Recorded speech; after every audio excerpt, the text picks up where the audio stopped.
سلام به همگی. تا حالا به این فکر کردین که ما همیشه از هوش مصنوعی سوال میپرسیم و اون جواب میده؟ خب حالا چی میشه اگه خود هوش مصنوعی بتونه برای رسیدن به هدفهای ما برنامه‌ریزی کنه و دست به کار بشه؟ امروز میخوایم دقیقاً در مورد همین جهش بزرگ صحبت کنیم، عامل‌های هوش مصنوعی. اینا دارن هوش مصنوعی رو از یه ابزار صرفاً جوابگو به یه همکار واقعاً فعال تبدیل میکنن. این جمله به نظرم کل قضیه امروز ما رو خلاصه میکنه. عامل‌ها تکامل طبیعی مدل‌های زبانی هستن که تو نرم افزار به کار گرفته شدن. بذارید ساده‌تر بگم. اگه یه مدل زبانی مثل GPT یه مغز متفکر باشه، عامل‌ها مثل دست و پا برای اون مغزن. بهش اجازه میدن که تو دنیای دیجیتال ما واقعاً یه کاری انجام بده، نه اینکه فقط حرف بزنه. خب بیایید یه مقایسه ساده بکنیم. تا امروز رابطه ما با هوش مصنوعی بیشتر شبیه یه پرسش و پاسخ بود. ما میپرسیدیم، اون جواب میداد. این همون هوش مصنوعی پیش بینی کننده است. اما چیزی که الان داره اتفاق میفته، حرکت به سمت هوش مصنوعی عامل گراست. اینجا دیگه لازم نیست ما قدم به قدم بهش بگیم چی کار کنه. ما فقط هدف نهایی رو بهش میدیم و خود عامل برای رسیدن به اون هدف برنامه‌ریزی میکنه و دست به کار میشه. تفاوتش از زمین تا آسمونه. بسیار خوب، بریم سراغ بخش اول، جهش بزرگ بعدی هوش مصنوعی. میخوایم ببینیم این تغییر از پیش بینی کردن به انجام دادن واقعا یعنی چی و چطور هوش مصنوعی رو از یه ماشین تولید محتوا به یه حلال مشکلات مستقل تبدیل میکنه. این دقیقاً اصل ماجراست. عامل‌ها دیگه فقط یه مدل هوش مصنوعی تنها نیستن. اونا یه اپلیکیشن کاملن. یعنی طوری طراحی شدن که بتونن کارهای چند مرحله‌ای و پیچیده رو بدون اینکه ماهی بهشون سر بزنیم و راهنماییشون کنیم انجام بدن. به عبارت دیگه از مرحله پیش بینی کردن گذشتن و به مرحله انجام دادن رسیدن. خب حالا بیاین یه عامل هوش مصنوعی رو کالبد شکافی کنیم. بهترین راه برای فهمیدنش اینه که اونو مثل یه آدم در نظر بگیریم. یه آدم چی داره؟ یه مغز برای فکر کردن، دست برای انجام کار و یه سیستم عصبی که این دوتا رو به هم وصل میکنه. این استاره کمک میکنه اجزای اصلی یه عامل رو خیلی راحت‌تر درک کنیم. اول از همه مغز. توی یه عامل مدل زبانی نقش مغز رو بازی میکنه. این همون موتور استدلال مرکزیه.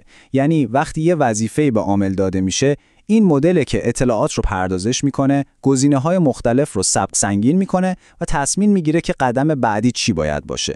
کل قدرت فکر و برنامه‌ریزی عامل تو همین مغز هوشمندشه. اما خب یه مغز تنها که کاری از پیش نمیبره، به دست هم احتیاج داره. اینجا پای ابزارها به میون میاد.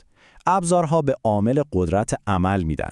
این ابزار میتونه هر چیزی باشه، مثلا یه موتور جستجو برای پیدا کردن اطلاعات روز، یا یه API برای رزرو بلیت هواپیما، یا حتی دسترسی به دیتابیس شرکت شما. اینا همون دست‌هایی هستن که فکر عامل رو به یه کار واقعی تو دنیای بیرون تبدیل میکنن. و در نهایت میرسیم به لایه هماهنگ کننده یا همون سیستم عصبی. این لایه خیلی حیاتیه. کارش اینه که مغز و دست‌ها رو به هم وصل کنه و کل فرایند رو مدیریت کنه.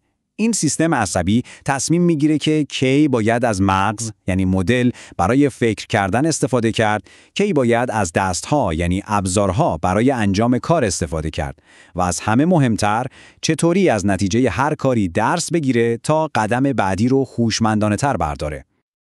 خب حالا که با مغز و دست‌ها و سیستم عصبی آشنا شدیم، وقتشه ببینیم این تیکه‌های پازل چطوری کنار هم کار میکنن تا یه مسئله رو حل کنن. یعنی میخوایم وارد حلقه حل مسئله عامل بشیم. سوال اصلی اینه، این مغز و دستا و سیستم عصبی دیجیتال واقعاً چطوری با هم کار میکنن تا به یه هدف برسن؟ جوابش توی یه چرخه هوشمندانه است که الان با هم میبینیم. این چرخه تفکر، اقدام، مشاهده رو ببینید. همه چیز با یه مأموریت از طرف ما شروع میشه. بعد عامل صحنه رو بررسی میکنه تا بفهمه چه اطلاعاتی داره و چی نیاز داره. مرحله بعد فکر میکنه و یه نقشه راه چند مرحله‌ای میکشه. بعدش دست به کار میشه و با ابزارهاش نقشه رو اجرا میکنه و در نهایت نتیجه رو مشاهده میکنه و تکرار میکنه. یعنی از کاری که کرده یاد میگیره و این چرخه رو اونقدر ادامه میده تا به هدف نهایی برسه. برای اینکه این فرایند 5 مرحله کاملا جا بیفته، بیاین یه مثال خیلی ساده و واقعی رو با هم مرور کنیم. فرض کنید یه مشتری میپرسه سفارشش کجاست.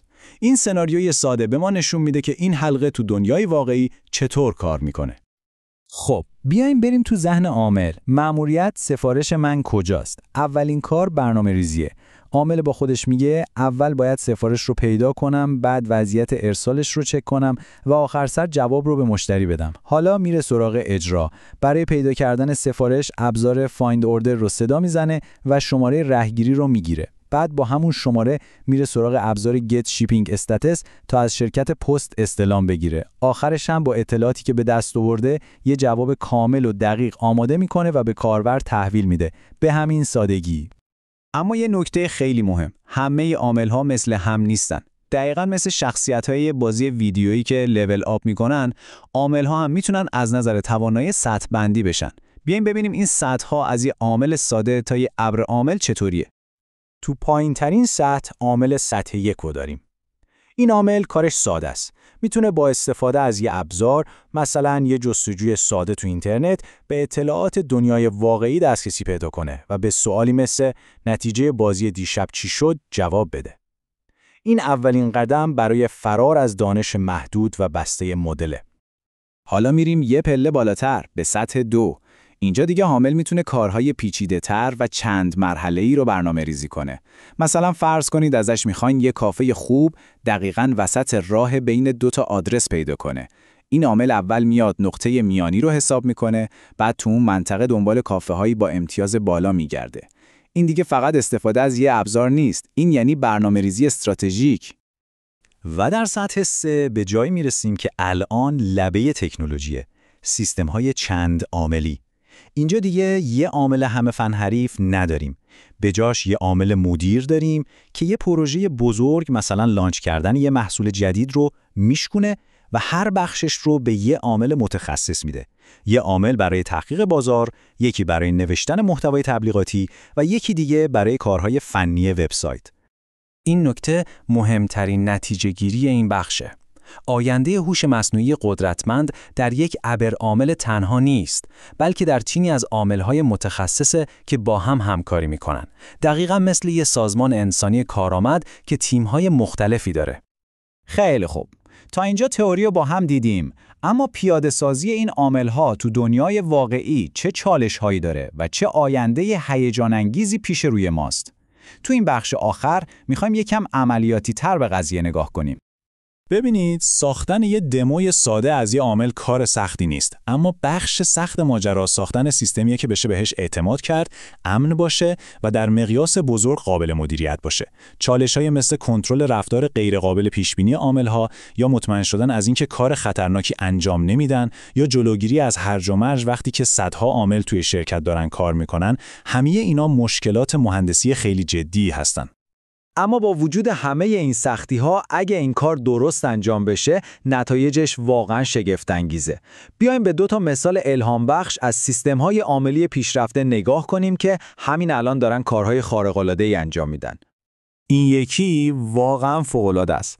سیستم همکار دانشمند گوگل دقیقاً مثل یه همکار تحقیقاتی مجازی برای دانشمندا عمل میکنه.